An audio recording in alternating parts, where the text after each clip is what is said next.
қаны қара жердің тамырында жатқан құдіретті сөз. Тәуелсіздік ащы термен келген тәтті жеңіс. Төгілген қанның, өлмеген жігердің отымен келген ұлы күн. Еліміз тәуелсіздік бесігінде тербелгелі 30 жыл. 30 жыл ішінде Қазақстан етек жеңін жиып, шекарасын бекітіп, өз алдына дербес зайырлы ел болды. Бұл атадан келе жатқан ұлы жеңістің жемісі. Тәуелсіздіктің 30 жылдығына орай мәдениет және тілдерді дамыту бөлімі тәуелсіздіктің төл құрдастары атты акцияны бастады. Мақсатымыз еліміз тәуелсіздігін алған жылы өмірге келіп, бүгінде орда бұзар 30 жасқа толғанда әр салада биік жетістіктерге жеткен жерлестерімізді паш ету.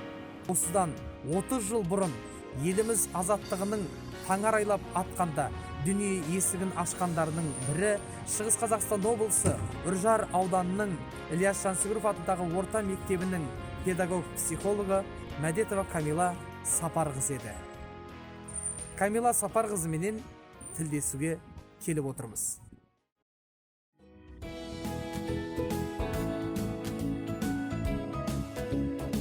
Тәуелсіздіктің төл құрдасы Мәдетова Камила Сапарқызы. Шығыс Қазақстан облысы Үржар ауданы, Үржар ауылында 1991 жылы 1 шілдеде дүниеге келген. 2013 жылы Семей мемлекеттік педагогикалық институтының педагогика және психология мамандығы бойынша бітірді. Қазіргі таңда Үржар ауданы Жансүгіров атындағы орта мектебінің педагог-психологы. Еңбек өтілі 7 жыл. 2017 жылдан бастап Жансүгіров атындағы орта мектебінде педагог-психолог қызметін атқаруда. 2019 жылы 8 наурыз халықаралық әйелдер күніне орай Үржар ауылдық округінің әкімі Сайлауғазы Шарықбаевтың грамотасымен марапатталды. Тұрмыстық заттарды пайдалана отырып ұсақ қол моторикасын түзету, дамыту бағдарламасы атты әдістемелік нұсқаулықтың авторы. 2020 жылдың қазан айында рухани жаңғыру бағдарламасы аясында өткен ең үздік жыл психолог атты байқаудың облыстық кезеңінде 2-ші орын алып, республикалық байқауға жолдама алды. Жылдың үздік психологы 9-ші республикалық байқауда кәсіби шеберлік номинациясымен марапатталды.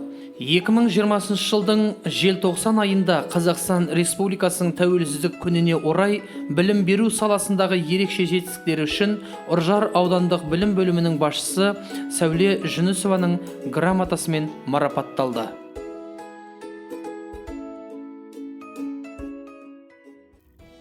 Қазіргі таңда педагог ретінде қазіргі жастар мен балаларға беріп жатқан бағыт бағдарым ол өз елін сүю, өз жерін сүю, патриот болу, сапалы және саналы білім алу. Қазіргі бейбіт заманда патриот болуды наза алып жауға шабу емес, өз еліне адал еңбек етіп, мемлекетімізді көркейту деп білемін. Қазіргі заман талабына сай ата-ана мен бала арасында достық қарым-қатынас болу керек деп ойлаймын. Себебі бала жасөспірімдік шаққа келген кезде өзінің ата-анасына, өзінің анасына еркін түрде өзінің қиындығын, өзінің проблемасын айта алу керек. Себебі қиын жағдайға тап болған бала өзінің досынан, көшедегі танысынан көмек іздемей, ата-анасына қорықпай, менің анам көмектеседі, менің анам маған қолдау білдіреді деп келе алу керек. Сіздерді өзімнің авторлық бағдарламамен таныстырғым келіп тұр. Бұның тақырыбы тұрмыстық заттарды пайдалана отырып, бастауыш сыныптың оқушыларының қол моторикасын дамыту. Яғни бұл бағдарламаның ерекшелігі неде?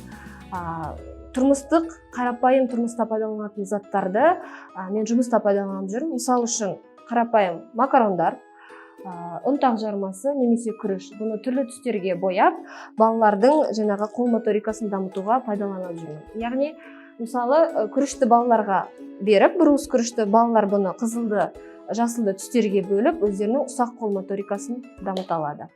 Сонымен қатар макарондардан сурет салу, ұнтақ жармасынан түрлі бейнелерді жасауға болады. Менің әдістемелік авторлық бағдарламам рухани жаңғыру бағдарламасы аясында ең үздік жыл психолог атты облыстық байқауда жүлделі 2-ші орынға ие болды.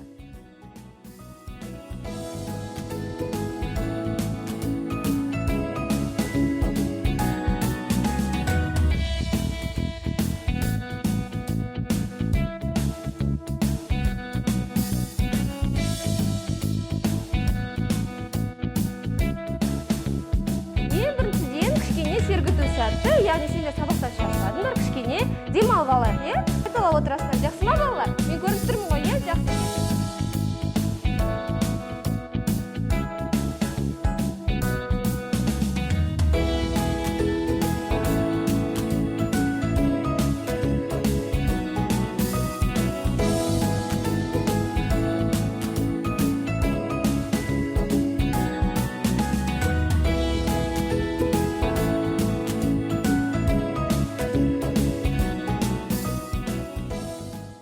Әрине, армансыз адам болмайды дейді ғой. 18 жасымда өзімнің қалаған мамандығыма, яғни педагогика психология мамандығына түсіп, қазіргі таңда өзімнің туған жерім Үржарымда, Жансүгіров атындағы орта мектебінде педагог психолог қызметін атқарып жүрмін. Біздің ұжым өте мерекелі ұжым. Себебі біздің ұжымымызда тәжірибесі мол, үлкен ұстаздарымызбен қатар өзіммен жасты құрдастарымда жұмыс атқарып жатыр. Біздің үлкен ұстаздарымыз өздерінің тәжірибесімен бөлісіп, ақыл кеңестерімен үнемі бөлісіп отырады. Ұжымымыздың берекесін де мерекесін де келтіріп отырған осы біздің үлкен аяулы ұстаздарымыз деп білемін.